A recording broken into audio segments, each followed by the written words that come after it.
Assalomu alaykum hurmatli obunachilar. Bugun sizlar bilan 20-dekabrda ekilgan pomidorimizni bugungi holatlari haqida bafurcha ko'rib o'tamiz. Pomidorlarimiz 20-dekabrda bodring tagiga ekilgandi.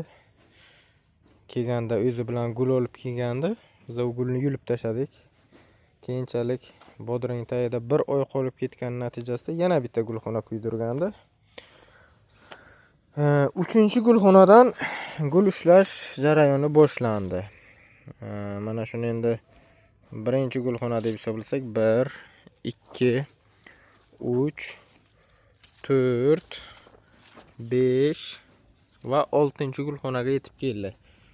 Bugun sana 28-mart. Pomidorlarimizni bugungi holatlari juda ajoyib. Hamma joyda ko'raklash, gullash, avj pallada. Sortimiz Alamino. Endi xudo xohlasa buni kelasi haftalarda chikanka uramiz. 6-gulxona, 7-gulxonalar atrofida kelib qoladi. Sababi bu yoqdagi issiq ob-havolar Alamino sortiga yoqmaydi. Daji hozirdan uchlari ingichkalashishni boshladi. Bu tabiiy holat. Alamino issiqda garovkasi ingichkalashib, noziklashib qoladi. Asosan qishki sort bo'lgani uchun baland oftobli ob-havolarni yoqtirmaydi.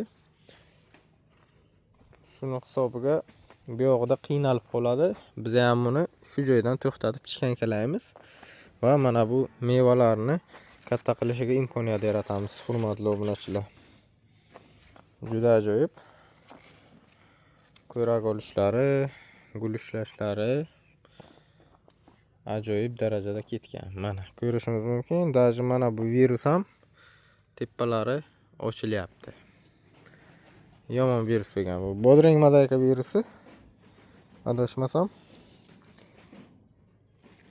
Shuna kelganda mana shu yerdan ochilib olgan.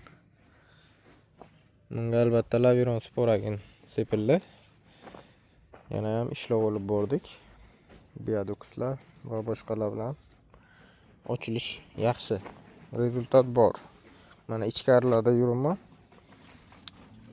Holatlari juda chiroyli. Shovda chiroyli olgan Alamino sortimiz. Mana ko'raklar hajmi qarib bir xil bo'laman deb turibdi.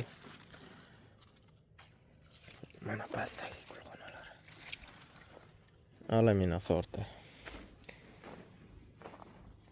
Hurmatli obunachilar, videolarni kuzatib borishda davom etinglar. Kanalimizni aktivini ko'tarishga like va podpiska bilan yordam berishlarini so'rab qolamiz. Sizlarga bundan ham qiziqroq videolarni qo'yib boramiz. Hammalaringizga sog'lik, salomatlik tilab qolamiz.